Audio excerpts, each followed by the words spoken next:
Hello दोस्तों, आप कैसे हैं। मैं उम्मीद करता हूं कि आप लोग अच्छे होंगे। तो दोस्तों, आज हम लोग भौतिक विज्ञान में प्रमुख वैज्ञानिक एवं आविष्कार से संबंधित टोटल 50 महत्वपूर्ण प्रश्न को देखने वाले हैं, जो आपके एग्जाम के पॉइंट ऑफ व्यू से काफ़ी इंपॉर्टेंट हैं। दोस्तों, यह हमारा प्रैक्टिस सेट नंबर 11 होगा, ठीक है। और इसमें टोटल 50 प्रश्न को देखने वाले हैं। तो दोस्तों, चलिए क्लास को स्टार्ट करते हैं और इसका पहला क्वेश्चन को देखने का प्रयास करेंगे। और यदि आपको इसका आंसर पता है तो अपने साथ एक नोटपैड और पेन लेकर बैठ जाएं और अपने आंसर को आप उसमें लिखते जाएं। और आप अंत में यह चेक कर सकते हैं कि इनमें से कितने सारे आंसर आपके सही हुए हैं। अन्यथा दोस्तों, इन सारे प्रश्नों को उत्तर आप हमारे साथ देते चलेंगे। तो चलिए इसका पहला क्वेश्चन को देखते हैं। तो आइए दोस्तों, पहला क्वेश्चन को देख सकते हैं कि मशीन गन का आविष्कार किया था, ठीक है। तो ऑप्शन देख सकते हैं J.L. बियर द्वारा, जी ब्राउनसा द्वारा, ठीक है, और कॉल ब्रेंच द्वारा, या फिर जेम्स पकल द्वारा। तो आप इसके आंसर देने के प्रयास करेंगे। तो देखिए दोस्तों, यहाँ जो बात है कि मशीन गन का आविष्कार जो किया गया था, किसके द्वारा किया था तो देख सकते हैं जेम्स पकल के द्वारा इसे किया गया था। तो इसे आपको ध्यान में रखना है। दोस्तों, ये तमाम क्वेश्चंस आपके एग्जाम के पॉइंट ऑफ व्यू से काफ़ी इंपॉर्टेंट हैं और इन सारे प्रश्नों का उत्तर आप हमारे साथ देते चलें और ज़्यादा से ज़्यादा आप प्रैक्टिस करने के प्रयास करेंगे। तो चलिए अगले प्रश्न को देखते हैं। तो आइए दोस्तों, देख सकते हैं कि थर्मोस्कोप प्रारंभिक थर्मामीटर का आविष्कार किसने किया था, ठीक है। तो ऑप्शन है सर क्रिस्टोफर रेन, या फिर चार्ल्स एफ रिचर, या फिर गैलीलियो, या फिर बेनो गटेनबर्ग। तो आप इसका आंसर देने के प्रयास करेंगे। तो देखिए, तो थर्मोस्कोप प्रारंभिक थर्मामीटर का आविष्कार है जो किया गया था किसके द्वारा, तो गैलीलियो के द्वारा इसे किया गया था। ठीक, इसे आपको ध्यान में रखना है। तो चलिए अगले प्रश्न को देखते हैं। तो आइए दोस्तों, देख सकते कि दूरबीन का आविष्कार किया था, ठीक है। तो ऑप्शन है गैलीलियो ने, और गुटेनबर्ग ने, या फिर एडिसन ने, या फिर ग्राहम बेल ने। तो आप इसके आंसर देने की कोशिश करेंगे। तो देखिए, तो जस्ट अभी हम लोगों ने देखा था दूरबीन का आविष्कार जो किया गया था किसके द्वारा, तो गैलीलियो के द्वारा किया गया था, ठीक है। इसे आपको ध्यान में रखना है। तो चलिए अगले प्रश्न को देखते हैं। तो आइए दोस्तों, देख सकते माइक्रोस्कोप का प्रयोग निम्नलिखित में से किसके अध्ययन करने में किया जाता है, ठीक है। तो ऑप्शन है कि दूर की वस्तुएं, या पास की वस्तुएं, छोटी वस्तुएं, या सूक्ष्म एवं पास की वस्तुएं। तो आप इसके आंसर बताने के प्रयास करेंगे। तो देखिए दोस्तों, माइक्रोस्कोप का जो प्रयोग है आप देख सकते हैं कि सूक्ष्म एवं पास की वस्तुओं की अध्ययन करने के किया जाता है, ठीक है। इसे आपको ध्यान में रखना है। तो चलिए अगले प्रश्न को देखते हैं। तो आइए दोस्तों, देश कि विश्व की विशालतम दूरबीन दूरबीन कौन सी है, ठीक है। तो ऑप्शन है गैलीलियो, आइसन क्यूब, या फिर डिस्कवरी, या फिर चैलेंजर। तो आप इसका आंसर देने के प्रयास करेंगे। तो देखिए तो सर, जस्ट अभी देखे थे कि विश्व की जो विशालतम दूरबीन कौन सी है, तो आइस क्यूब, ठीक है। इसे आपको ध्यान में रखना है। तो चलिए अगले प्रश्न को देखते हैं। तो आइए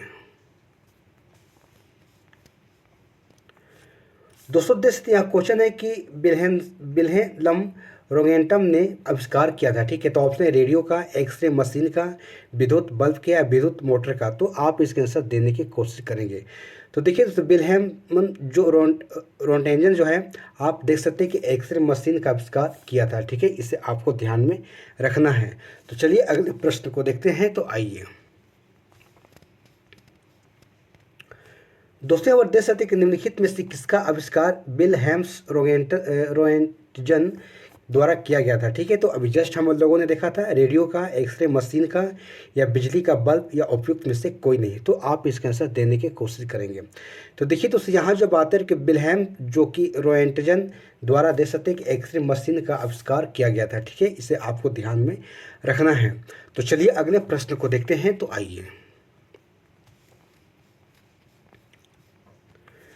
दोस्तों, देश एक निम्नलिखित वैज्ञानिकों में से कौन अपने बेटे के साथ भौतिक नोबेल पुरस्कार सह विजेता था, ठीक है। तो ऑप्शन है कि मैक्स प्लैंक, या फिर अल्बर्ट आइंस्टीन, या फिर विलियम्स हेनरी ब्रेग, या फिर एनरिको फर्मी। तो आप इसके आंसर देने की कोशिश करेंगे।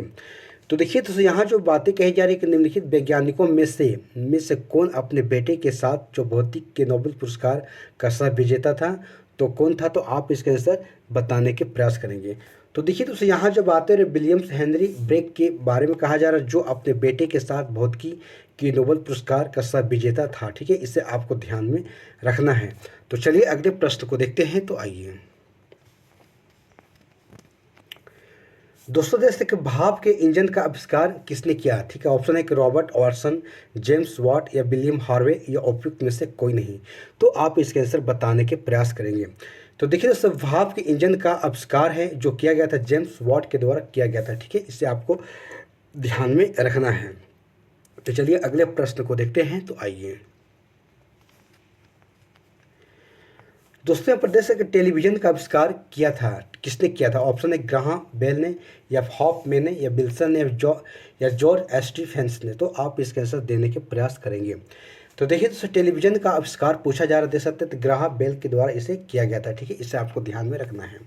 दोस्तों, ये तमाम क्वेश्चंस आपके एग्जाम के पॉइंट ऑफ व्यू से काफ़ी इंपॉर्टेंट हैं और ये सारे प्रश्न जो आपके कहीं ना कहीं प्रतियोगिता परीक्षाओं में आपको देखने को मिलेंगे।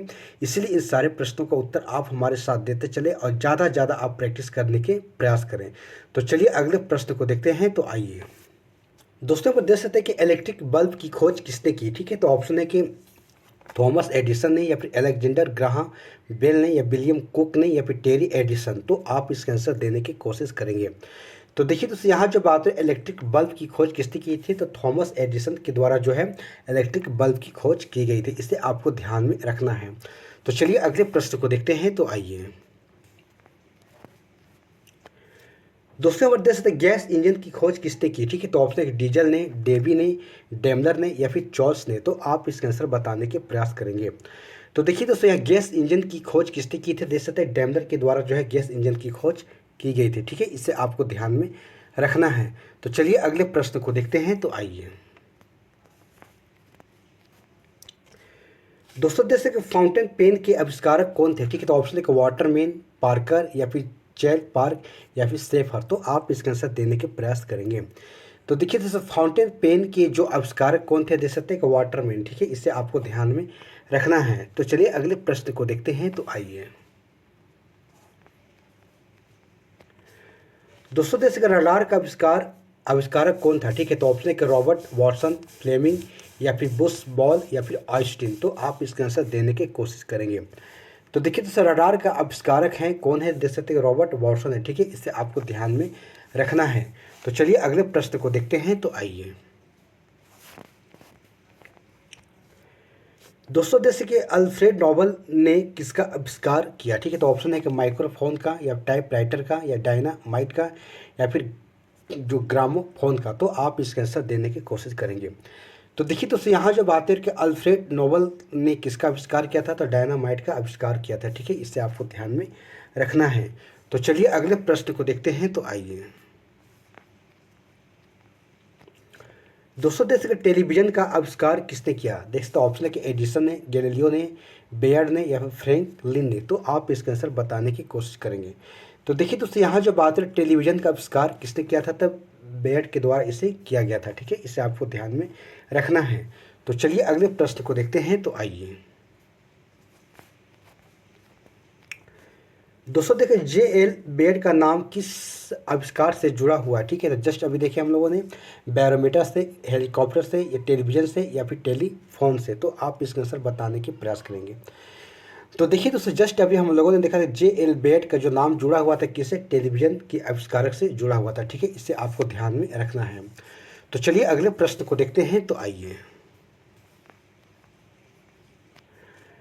दोस्तों, देश के निम्न में से किसने लेजर का आविष्कार किया था? ठीक किया है, देश लेजर का आविष्कार किया पूछा जा रहा है। तो देख सकते हैं कि थियोडोर मैमन ने या फिर डेमिस पेपी ने या फिर विलियम मॉर्टन ने या फ्रांसिस क्रिक ने। तो आप इसका आंसर बताने की कोशिश करेंगे। तो देखिए दोस्तों, यहाँ जब पूछा जाए कि लेजर का आविष्कार किया था किसने, तो थियोडोर मैमन ने किया था। ठीक है, इसे आपको ध्यान में रखना है। तो चलिए अगले प्रश्न को देखते हैं। तो आइए दोस्तों, देश के निम्नलिखित में से किसने लेजर का आविष्कार किया? ठीक है, अभी जस्ट देखे थे थियोडोर मेमन ने या फिर डेनिस पेपी ने या विलियम जो मॉर्टन ने या फ्रांसिस क्रिक ने। तो आप इसके आंसर देने की कोशिश करेंगे। तो देखिए दोस्तों, जस्ट अभी देखिए हम लोग लेजर का आविष्कार जो थियोडोर मेमन के द्वारा किया गया था। ठीक है, इसे आपको ध्यान में रखना है। तो चलिए अगले प्रश्न को देखते हैं। तो आइए दोस्तों, देश के पेनिसिलिन की आविष्कारक कौन है? ठीक है, पेनिसिलिन के आविष्कारक कौन है? तो ऑप्शन अलेक्जेंडर ग्राहम बेल है या फिर अलेक्जेंडर फ्लेमिंग है या फिर क्रिस्टोफर मैकडोनाल्ड है या फिर अल्बर्ट आइंस्टीन है। तो आप इसके आंसर देने के प्रयास करेंगे। तो देखिए दोस्तों, यहाँ जो पूछा जा रहा है पेनिसिलिन के आविष्कारक कौन है, तो देख सकते हैं कि कौन है, तो अलेक्जेंडर फ्लेमिंग है। ठीक है, इसे आपको ध्यान में रखना है। तो दोस्तों, ये तमाम क्वेश्चंस आपके एग्जाम के पॉइंट ऑफ व्यू से काफ़ी इंपॉर्टेंट है और ये सारे प्रश्न जो आपके किसी न किसी प्रतियोगी परीक्षाओं में आपको देखने को मिलेगी। इसलिए इन सारे प्रश्नों के उत्तर आप हमारे साथ देते चले और ज़्यादा ज़्यादा आप प्रैक्टिस करने के प्रयास करें। तो चलिए अगले प्रश्न को देखते हैं। तो आइए दोस्तों, जैसे कि अलेक्जेंडर फ्लेमिंग ने खोज की, ठीक है, तो ऑप्शन के पेनिसिलिन की, एक्सरे की, या फिर एस्ट्रोमाइसिन की, या फिर टेलीफोन की। तो आप इसके आंसर बताने के प्रयास करेंगे। तो देखिए दोस्तों, जस्ट अभी हम लोगों ने पहले वाले प्रश्न में देखा कि अलेक्जेंडर फ्लेमिंग ने खोज की थी किसकी, तो पेनिसिलिन की खोज की थी। ठीक है, इसे आपको ध्यान में रखना है। तो चलिए अगले प्रश्न को देखते हैं। तो आइए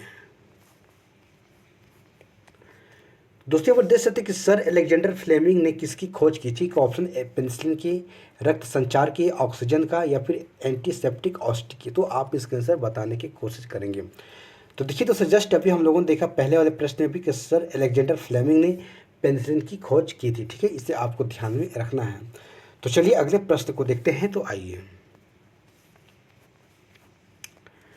दोस्तों, जैसे कि फ्लेमिंग ने क्या खोजा, ठीक है, ऑप्शन है कि रेडियम ने, पेनिसिलिन ने, वैक्सीन, या फिर निशाचर। तो आप इसके आंसर बताने के प्रयास करेंगे। तो दोस्तों, जस्ट अभी हम लोगों ने देखा फ्लेमिंग ने जो खोज की पेनिसिलिन की खोज की थी। ठीक है, तो इसे आपको ध्यान में रखना है। तो चलिए अगले प्रश्न को देखते हैं। तो आइए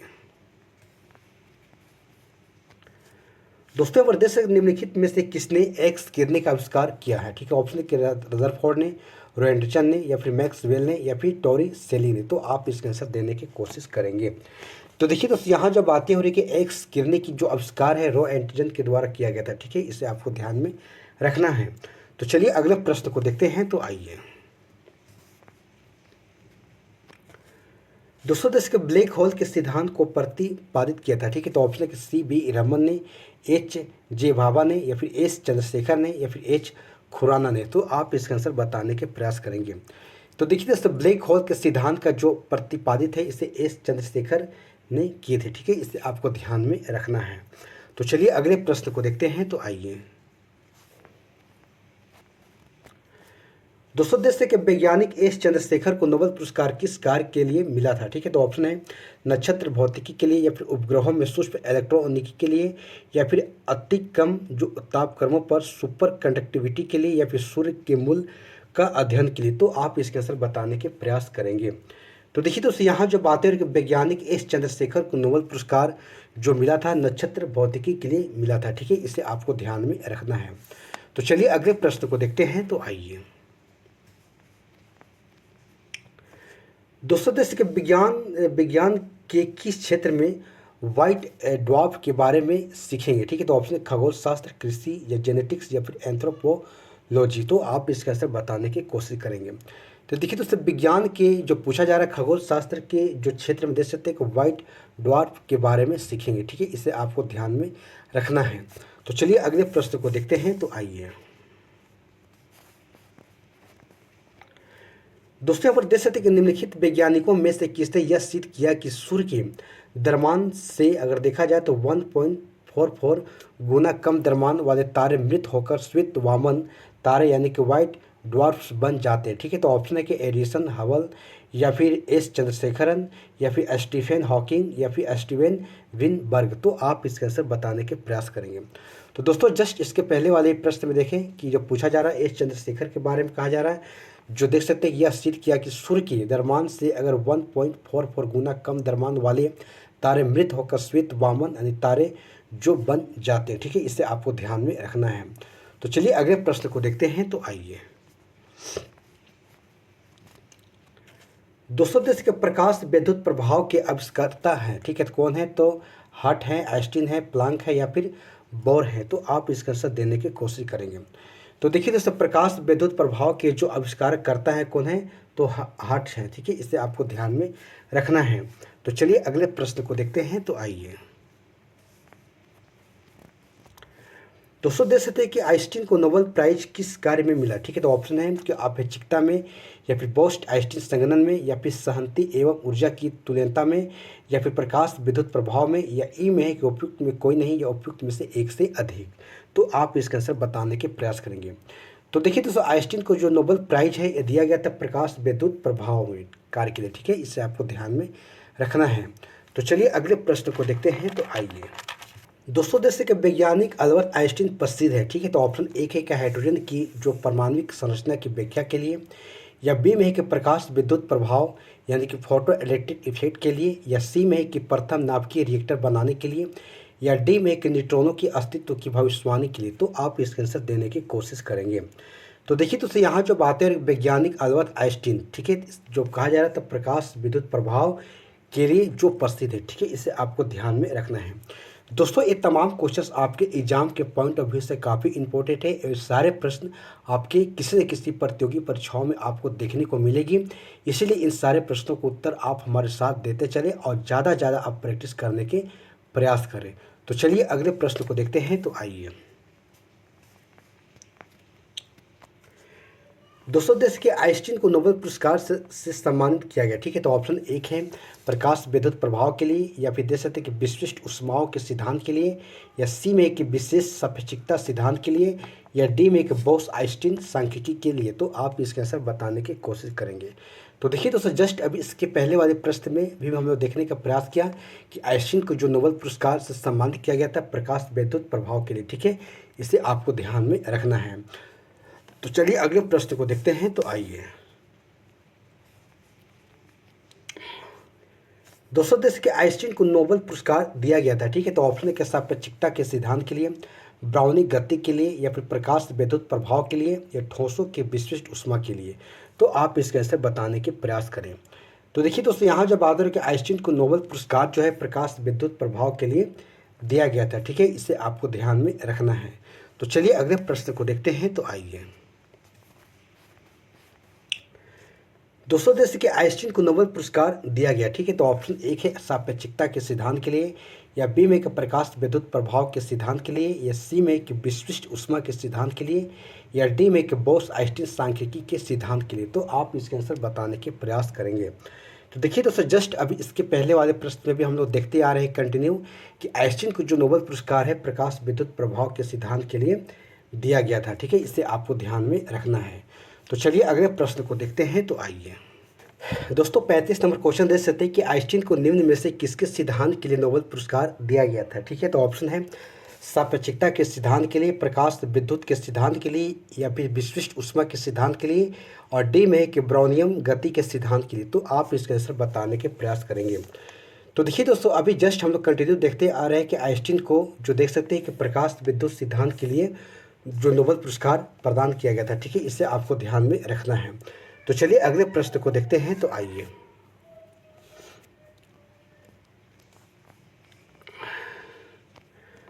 दोस्तों, जैसे कि आइंस्टीन के E बराबर mc जो समीकरण में C घोतक है किसका है देख सकते हैं। ऑप्शन एक ध्वनि का वेग का, प्रकाश गति का, या फिर प्रकाश तरंगदैर्घ्य का, या फिर एक स्थिरांक का। तो आप इसका आंसर देने की कोशिश करेंगे। तो देखिए, तो आइंस्टीन के E बराबर mc स्क्वायर समीकरण में C जो घोतक है किसका, तो देख सकते हैं कि प्रकाश के जो गति का। ठीक है, इसे आपको ध्यान में रखना है। तो चलिए अगले प्रश्न को देखते हैं। तो आइए दोस्तों, जैसे कि अल्बर्ट आइंस्टीन कौन सा वाद्य यंत्र बजाने में निपुण था। ठीक है, तो ऑप्शन है गिटार, बांसुरी, वायलिन, या सितार। तो आप इसका आंसर बताने के प्रयास करेंगे। तो देखिए दोस्तों, अल्बर्ट आइंस्टीन की अगर बात की जाए तो वो वायलिन बजाने में देख सकते हैं कि ये क्या था, निपुण था। ठीक है, इसे आपको ध्यान में रखना है। तो चलिए अगले प्रश्न को देखते हैं। तो आइए दूसरे पर देख सकते कि भौतिक में चतुर्थ आयाम का परिचय दिया था। ठीक है, किसने दिया था। ऑप्शन है कि न्यूटन ने, आइंस्टीन ने, गैलीलियो ने, या फिर नील बोर ने। तो आप इसका आंसर देने की कोशिश करेंगे।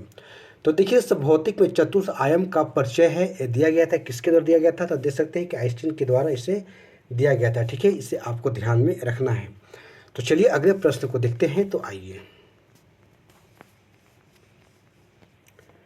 दोस्तों, पर देख सकते हैं कि मधुमक्खियों की भाषा की पहचान करने के लिए नोबेल पुरस्कार दिया गया था। ठीक है, तो ऑप्शन एक है H.C. खुराना को, या बी में कि के बी फ्रिश को, या सी में कि जूलियन हक्सली को, या फिर डी में कि डोरोथी हॉजकिंस को। तो आप इसके आंसर देने की कोशिश करेंगे। तो देखिए दोस्तों, यहाँ जो बात है कि मधुमक्खियों की भाषा की पहचान करने के लिए देख सकते हैं कि के बी जो कि फ्रिस्क को जो है नोबेल पुरस्कार दिया गया था। ठीक है, इसे आपको ध्यान में रखना है। तो चलिए अगले प्रश्न को देखते हैं। तो आइए दोस्तों, देश के सर सी वी रमन को भौतिकी का नोबेल पुरस्कार प्राप्त हुआ था। ठीक है, तो ऑप्शन है 1928 में, 1930 में, 1932 में, 1950 में। तो आप इसका आंसर बताने के प्रयास करेंगे। तो देखिए तो सर बी रमन को भौतिकी का जो नोबेल पुरस्कार है ये दिया गया था 1930 में दिया गया था। ठीक है, इसे आपको ध्यान में रखना है। तो चलिए अगले प्रश्न को देखते हैं। तो आइए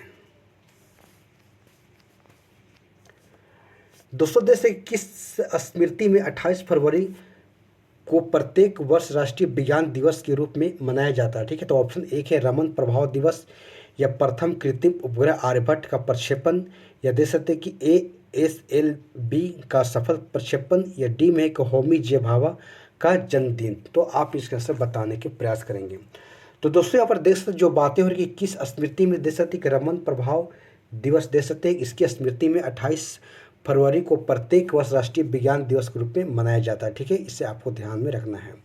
तो दोस्तों चलिए अगले प्रश्न को देखते हैं। तो आइए दोस्तों, जैसे कि राष्ट्रीय विज्ञान दिवस मनाया जाता है। ठीक है, तो ऑप्शन है कि 28 जनवरी को, या दे सकते हैं कि फरवरी 28 को, या मार्च 28 को, या फिर अप्रैल 28 को। तो आप इसका आंसर फास्ट देने के प्रयास करेंगे। तो देखिए तो यहाँ जो बात है राष्ट्रीय विज्ञान दिवस है ये मनाया जाता है फरवरी 28 को। ठीक है, इसे आपको ध्यान में रखना है, यानी कि 28 फरवरी को जो है राष्ट्रीय विज्ञान दिवस मनाया जाता है। तो चलिए अगले प्रश्न को देखते हैं। तो आइए दोस्तों, देश के भारत राष्ट्रीय विज्ञान दिवस मनाया जाता है। ठीक है, ऑप्शन है कि 5 जून को, 22 दिसंबर को, 28 फरवरी को और 30 जनवरी को। तो आप इसका आंसर देने की कोशिश करेंगे। तो देखिए दोस्तों, जस्ट अभी हम लोगों ने इसके पहले वाला प्रश्न में देखा कि भारत जो राष्ट्रीय विज्ञान दिवस मनाता है कब, तो 28 फरवरी को मनाता है। ठीक है, इसे आपको ध्यान में रखना है। तो चलिए अगले प्रश्न को देखते हैं। तो आइए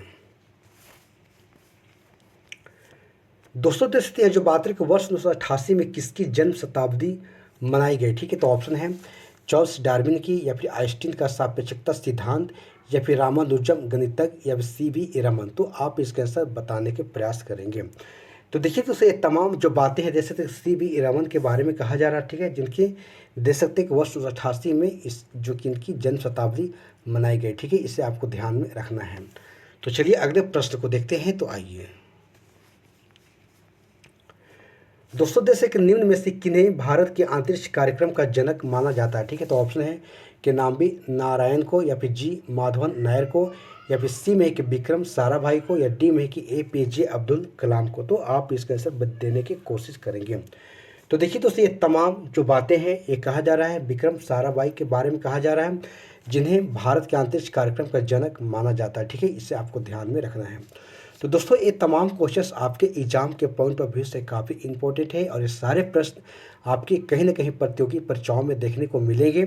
इसलिए इस सारे प्रश्नों का उत्तर आप हमारे साथ देते चले, और अब ज़्यादा ज़्यादा आप प्रैक्टिस करने के प्रयास करें। तो चलिए अगले प्रश्न को देखते हैं। तो आइए दोस्तों, जैसे यह जो बातें निम्नलिखित वैज्ञानिकों में से किसने नवीन सापेक्षिकता सिद्धांत प्रतिपादित किया था? ठीक है, तो ऑप्शन है JB नालिकर ने, या फिर M कृष्णन ने, या फिर S चंद्रशेखरन ने, या फिर BD नाग चौधरी ने। तो आप इसका आंसर देने की कोशिश करेंगे। तो देखिए दोस्तों, यहाँ जो तमाम बातें हैं JB नालिकर के बारे में कहा जा रहा है। ठीक है, जो कि नवीन सापेक्षिकता सिद्धांत प्रतिपादित किया था। ठीक है, इसे आपको ध्यान में रखना है। तो चलिए अगले प्रश्न को देखते हैं। तो आइए दोस्तों, जैसे कि भारत में परमाणु ऊर्जा का जनक किस वैज्ञानिक को कहा जाता है? ठीक है, तो ऑप्शन है देख सकते हैं कि प्रो सतीश धावन को, या फिर होजी जे भाभा को, या डॉक्टर KS कृष्णन को, या उपयुक्त में से कोई नहीं। तो आप इसका आंसर बताने के प्रयास करेंगे। तो देखिए दोस्तों, भारत में परमाणु ऊर्जा का जनक है देख सकते हैं कि होमी जे भाभा को कहा जाता है। ठीक है, इसे आपको ध्यान में रखना है। तो चलिए अगले प्रश्न को देखते हैं। तो आइए दोस्तों देश के होमी भाभा पुरस्कार किस क्षेत्र में विशेष योगदान के लिए दिया जाता है? ठीक है, तो ऑप्शन है सैद्धांतिक भौतिकी, या फिर बी में कि नाभिकीय ऊर्जा, या सी में कि लेजर भौतिकी, या डी में कि अंतरिक्ष अनुसंधान। तो आप इसका आंसर देने की कोशिश करेंगे। तो देखिए दोस्तों, यहाँ जो बात रहा होमी भाभा पुरस्कार दे सकते हैं कि नाभिकीय ऊर्जा के विशेष क्षेत्र में जो विशेष योगदान में इसे दिया जाता है। ठीक है, इसे आपको ध्यान में रखना है। तो चलिए अगले प्रश्न को देखते हैं। तो आइए दोस्तों, जैसे कि स्टीफन हॉकिंग एक, ठीक है, तो ऑप्शन एक है पियानो वादक है, या गिटार वादक है, वैज्ञानिक है, या अमेरिकी राजनीतिक है। तो आप इसके आंसर बताने की कोशिश करेंगे। तो देखिए दोस्तों, तमाम बातें स्टीफन हॉकिंग के बारे में पूछा जा रहा है। कौन थे? एक वैज्ञानिक हैं। ठीक है, इसे आपको ध्यान में रखना है। तो चलिए अगले प्रश्न को देखते हैं। तो आइए दोस्तों, जैसे कि निम्नलिखित वैज्ञानिकों में से किसने भौतिक विज्ञान और जीव विज्ञान दोनों विषयों में अनुसंधान किया? ठीक है, तो ऑप्शन है कि जगदीश चंद्र बोस, या फिर हरगोविंद खुराना, या सी बी रमन, या होमी जे भाभा। तो आप इसका आंसर देने की कोशिश करेंगे। तो देखिए दोस्तों, तमाम वैज्ञानिक जो पूछा जा रहा है, तो यहाँ दे सकते हैं कि जगदीश चंद्र बोस दे सकते हैं, जिन्होंने भौतिक विज्ञान और जीव विज्ञान दोनों विषय में अनुसंधान किया। ठीक है, तो आप जो है जगदीश चंद्र बोस यानी कि नाम को ध्यान में रखेंगे। तो चलिए अगले प्रश्न को देखते हैं। तो आइए दोस्तों, देखते हैं कि यहाँ जो बातें हो, ठीक है, कि भारत में अणु बम के विकास में कौन संबंधित है? ठीक है, तो ऑप्शन है कि APJ अब्दुल कलाम, होमी जहांगीर भाभा, राजा रमन्ना, या फिर कस्तूरी रंजन। तो आप इसका आंसर बताने के प्रयास करेंगे। तो देखिए दोस्तों, तमाम बातें कि भारत में अणु बम के विकास में कौन संबंधित है? तो राजा रमन्ना। ठीक है, इसे आपको ध्यान में रखना है। तो चलिए अगले प्रश्न को देखते हैं। तो आइए दोस्तों, प्रदेश से निम्नलिखित वैज्ञानिकों में से कौन नोबेल पुरस्कार विजेता नहीं है? ठीक है, तो option Har Gobind Khorana, C B Raman, S Chandrashekhar, या जगदीश चंद्र बोस। तो आप इसका आंसर देने की कोशिश करेंगे। तो देखिए दोस्तों, तमाम वैज्ञानिकों में पूछा जा रहा है जो नोबेल पुरस्कार विजेता नहीं है, तो वह है जगदीश चंद्र बोस। ठीक है, इससे आपको ध्यान में रखना है। जबकि Har Gobind Khorana, C B Raman, S Chandrashekhar, ये सभी लोगों को नोबेल पुरस्कार दिया जा चुका है। ठीक है, इसे आपको ध्यान में रखना है। तो चलिए अगले प्रश्न को देखते हैं। तो आइए दोस्तों, प्रदेश के प्रसिद्ध भारतीय भौतिक डॉक्टर सी बी रमन को उनके कार्य पर उन्हें नोबेल पुरस्कार दिया गया था। ठीक है, तो वर्ष पूछा जा रहा है। ऑप्शन ए है 1925 में, बी में 1930 में, सी में 1935 में, या डी में है इनमें से कोई नहीं। तो आप इसका आंसर देने की कोशिश करेंगे। तो देखिए दोस्तों, तमाम जो बातें पूछा जा रहा है कि प्रसिद्ध भारतीय जो भौतिक डॉक्टर सी बी रमन को देशत उनके कार्य पर नोबेल पुरस्कार जो है 1930 में दिया गया था। ठीक है, इसे आपको ध्यान में रखना है। तो चलिए अगले प्रश्न को देखते हैं। तो आइए दोस्तों, देख सकते हैं कि हर गोविंद खुराना को किस आविष्कार के लिए सम्मानित किया गया? ठीक है, तो ऑप्शन है कि प्रोटीन के संश्लेषण के लिए, जीन के संश्लेषण के लिए, नाइट्रोजनी क्षारों के संश्लेषण के लिए, या उपयुक्त में से कोई नहीं। तो आप इसका आंसर देने की कोशिश करेंगे। तो देखिए दोस्तों, तमाम जो बातें हर गोविंद खुराना के बारे में पूछा जा रहा है, तो देख सकते कि प्रोटीन के संश्लेषण के लिए जो है इन्हें आविष्कार के सम्मानित किया गया था। ठीक है, इसे आपको ध्यान में रखना है। तो चलिए अगले प्रश्न को देखते हैं। तो आइए दोस्तों, जैसे कि प्रयोगशाला में सर्वप्रथम DNA का संश्लेषण किया था। ठीक है, तो ऑप्शन है कि मिलर ने, खुराना ने, डी वेरिस ने, या फिर केल्विन ने। तो आप इसका आंसर देने की कोशिश करेंगे। तो देखिए दोस्तों, प्रयोगशाला में सर्वप्रथम DNA का संश्लेषण है खुराना के द्वारा किया गया था। ठीक है, हरगोविंद खुराना के द्वारा। तो इसे आपको ध्यान में रखना है। चलिए अगले प्रश्न को देखते हैं। तो आइए दोस्तों, प्रदेश है कि उस्मानीय जो आयनन सिद्धांत एक महत्वपूर्ण देन है, किसकी देन है? तो ऑप्शन एक है कि HJ भाभा की, MN साहा की, या फिर सी बी रमन की, या JC बोस की। ठीक है, जगदीश चंद्र बोस की। तो आप इसके आंसर बताने के प्रयास करेंगे। तो देखिए तो तमाम जो बातें हैं उस्मीय आयनन सिद्धांत जो है देख सकते हैं कि MN साहा की जो एक महत्वपूर्ण देन है। ठीक है, इसे आपको ध्यान में रखना है। तो चलिए अगले प्रश्न को देखते हैं। तो आइए दोस्तों, पर देख सकते हैं कि आधुनिक रसायन शास्त्र का जनक किसे कहा जाता है? ठीक है, तो ऑप्शन एक रदरफोर्ड को, आइंस्टीन को, या लेवोजियर को, या सी बी रमन को, या उपयुक्त में से कोई नहीं, या उपयुक्त में से एक से अधिक। तो आप इसका आंसर बताने के प्रयास करेंगे। तो देखिए दोस्तों, आधुनिक रसायन शास्त्र का जनक है कहा जाता है किसे? तो आप देख सकते हैं लेवोजियर को, ठीक है। इसे आपको ध्यान में रखना है। तो दोस्तों यहाँ पर हमारा 59 क्वेश्चन समाप्त हो जाता है, ठीक है। और यदि हमारा वीडियो आपको अच्छी लगी हो तो इसे लाइक शेयर जरूर कीजिएगा, और यदि हमारे चैनल पर आप पहली बार आए हैं तो हमारे चैनल को सब्सक्राइब करके बेल आइकन घंटी को ऑन कर दीजिएगा, जब भी मैं वीडियो अपलोड करूँ तो इसकी नोटिफिकेशन आपके तक पहुंच सके। तो दोस्तों ये हमारा फिजिक्स का अंतिम टॉपिक था, ठीक है। और इसके पहले के जो टॉपिक है सभी हम जो कि प्ले लिस्ट में अपलोड कर दिए गए हैं, आप वहां से जाकर देख सकते हैं, ठीक है। और आप ज़्यादा आप प्रैक्टिस करने के प्रयास करें। ये सारे प्रश्न आपके एग्ज़ाम के पॉइंट ऑफ व्यू से काफ़ी इंपॉर्टेंट है और कहीं ना कहीं आपको प्रतियोगी परीक्षाओं में आपको देखने को मिलेंगे, इसलिए आप ज़्यादा आप प्रैक्टिस करने के प्रयास करेंगे। तो चलिए क्लास को यहीं पर समाप्त करते हैं। अगले दिन फिर एक नए टॉपिक के साथ हमारी आपके साथ मुलाकात होगी। तब तक के लिए आप इसे बार देखें, बार देखें और ज़्यादा आप प्रैक्टिस करने के प्रयास करें। तो चलिए धन्यवाद। जय हिंद, जय भारत।